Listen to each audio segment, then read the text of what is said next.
Welcome to Mount Pleasant. I'm going to be giving you a tour of our house here in a little bit, but I thought I'd share a little bit of Mount Pleasant history.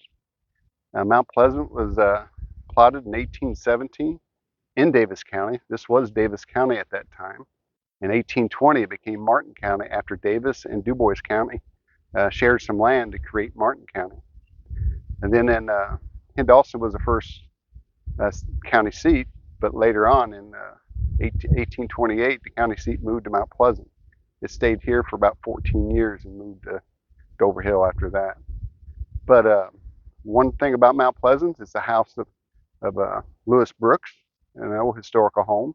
One of two historical homes that date during that period. The other one is the Houghton House across the river, which is a cousin to the Brooks house ancestors. So come on, welcome, come on in my house and let me show you around.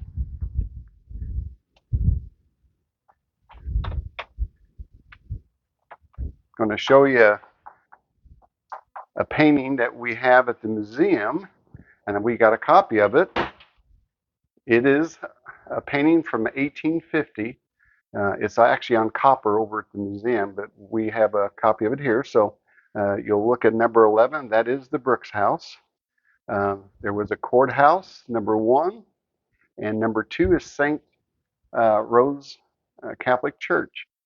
The town had about 150 people lived in it during that time. 33 residents. Uh, the town was booming for a long while until the railroad came in Lagodi and changed everything. So share a little history about the families that were here. Lewis Brooks, he was a merchant from New Albany that moved up here and did a lot of business with the mill at Hindalston, and he decided to build this house here. Well, I guess he got real busy and decided that he couldn't live up here, so he let his brother Thomas, bought the house from him, and Thomas lived here for a period of time, and Colonel Lewis Brooks is his son. So Colonel Lewis Brooks actually grew up in this house. Um, what you can see in right now is in 1906, the family came back and had a family reunion. The Brooks and the Houghtons came here and celebrated their time here at Mount Pleasant.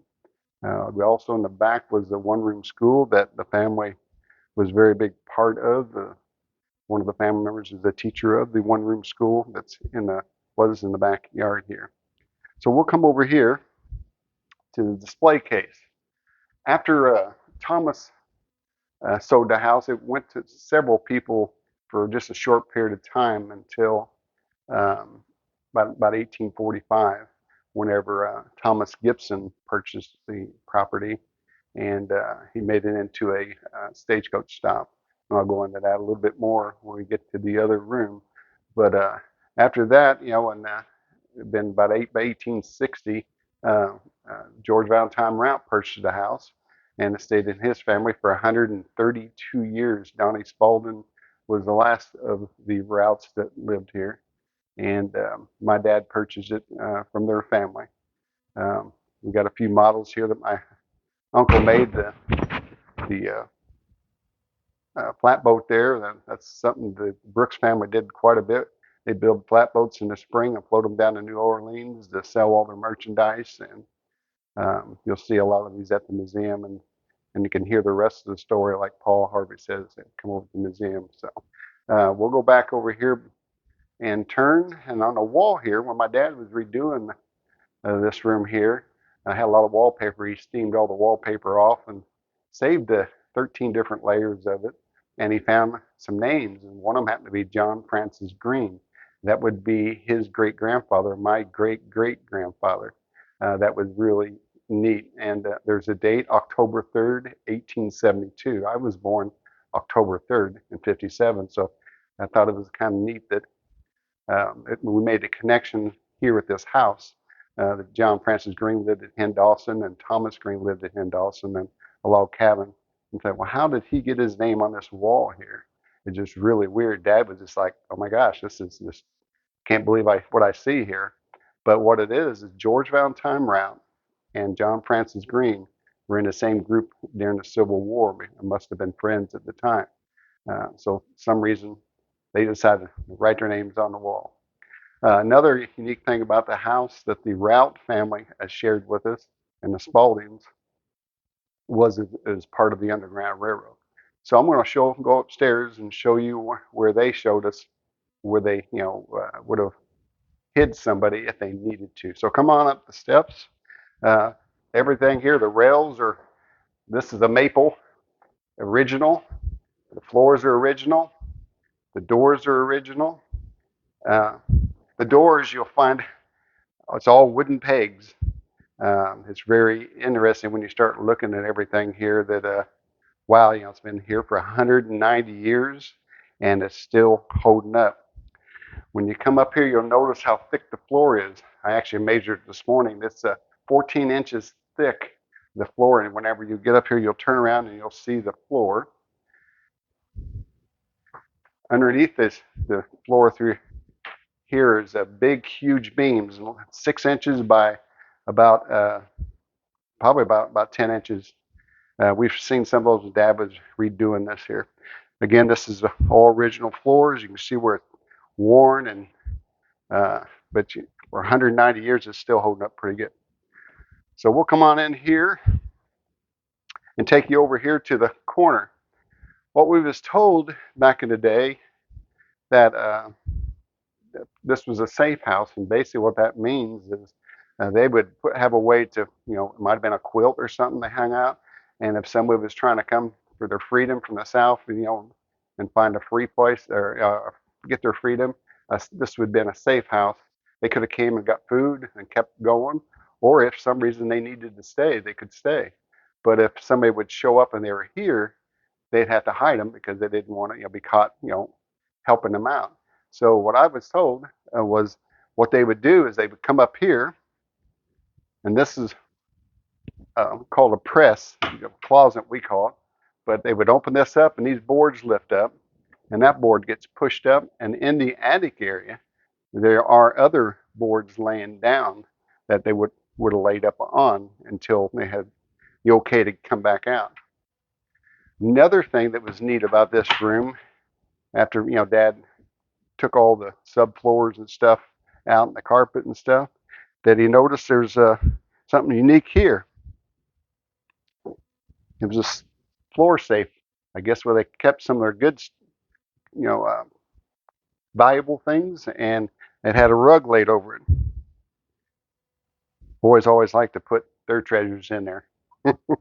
Looked like they took them with them. Another thing really unique about the upstairs with a fireplace in every room, but how do you have a fire up here without burning the place down? Well, actually, each one of these fireplaces up here have a sandbox. It's a huge, it's 10 inches deep, full sand, and the bricks lay on it, so it keeps it from catching the wood on fire. It absorbs the heat from all the bricks and stuff instead of burning it up. So both fireplaces up here has these sandboxes. I've actually pulled these bricks out and played in the sand, try to find all that gold that somebody hid at Hen Dawson, thought it might have been here. So I removed it all and went through it. Didn't find anything, bunch of marbles, but still was fun doing. So let's go ahead downstairs and we'll show you the rest of the house. Yeah, my dad and Ray spent 5 years uh, restoring the house back to what they felt like uh, the best it could be, to date back to where all the new stuff's out. No paneling, no wallpaper, no subfloors, carpet, and stuff like that. So a lot of the original latches, and I'm going to peek right here and let you see one. There's one of the original latches. The house is full of these neat little things from the 1800s. So we'll go here in the family room, the only room that's got carpet. This room here, the rooms are all 18 by 18, so they're pretty big. The walls are 12 inches thick. The reason why they got to have 12 inches thick is look at what's above us is the floor up above has to be tied into it. So in order to carry all that weight, they had to go the 12 inches. But the floor that I'm standing on is called a floating floor. It has its own foundation. When Dad moved in, you could jump behind me, and the cat would fly up in the air on the other side. But he ended up leveling it out and getting some sandstone and making it work out really good. So one thing about this house is every room's got a fireplace and a closet, or what's called a press.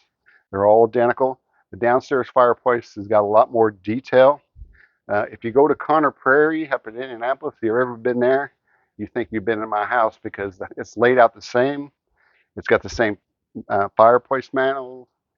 Everything about it's the same. And first time I seen it, I kind of like, oh my gosh. I drove all the way up here and I made it right back home.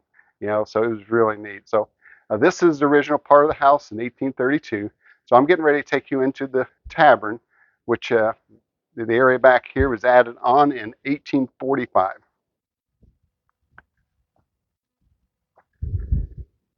So this room here, it's only 2 brick thick. It was built, like I say, 1845 by Thomas Gibson. It's, he built it to be a tavern and a stagecoach stop. One of the neat things about the story about the stagecoach stop is we were told again, by the Rout family that in let me get the date right, 1845, Abraham Lincoln came around campaigning for a guy running for president, Henry Clay, and he didn't win, but he did campaign for him. We got a picture over here of Abraham Lincoln, what he would have looked like as a senator coming through here on the stagecoach. He made many stops in southern Indiana, um, but a lot of the information we have, just comes from, family members that passed things down. One thing, the Rout family was here for 132 years, and all this stuff would have been, something that the family treasured and passed on through.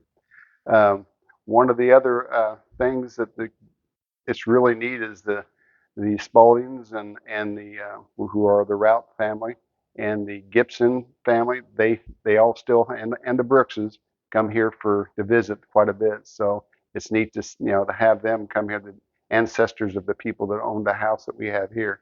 One it was really neat that a couple from Arkansas and Louisiana that part of the Gibson ancestors gave us some recipes that were used here at the tavern. I have one of them right here. This is more watermelon something, but that's one of the recipes. And we do have one to make wine, one to make coffee cake, and it's very interesting. During one of our family reunions, uh, one of mine, one of our cousins was out with a metal detector, and guess what they found? They found a U.S. mail lock in our front yard, and it makes you wonder. Well, the U.S. mail was delivered on this New Albany Vincent stagecoach. This model was built by my uncle Bill from Pensacola. Again, I mentioned him. If you come to the museum, you'll see all kinds of them. But he made that for my dad to put on display here at the house. Um, the stagecoach come here and dropped trained. I got rid of the horses, and he got the new horses so they'll be able to make the next run over to Washington or Maysville. Uh, One thing about the house is that it's still here because of all the families that had the love that they had for this house, and they kept it going. And me and my dad just polished off what they had kept, just like the masonry work. In 1977, I believe it was, Joe Zins retucked everything here and basically saved this, the building here, the house. And so, the love and care that the people that are here before, and I'm just glad and honored and blessed to be able to carry on what the other families have. And it's always an open door policy when it comes to the family, all the families that lived here in the past. So I want to thank you for, uh, give me opportunity to be able to share a little history about the house. And you're more welcome to come to the museum sometime, and I'll be glad to talk your ear off and show you all kinds of more stuff. So thank you very much.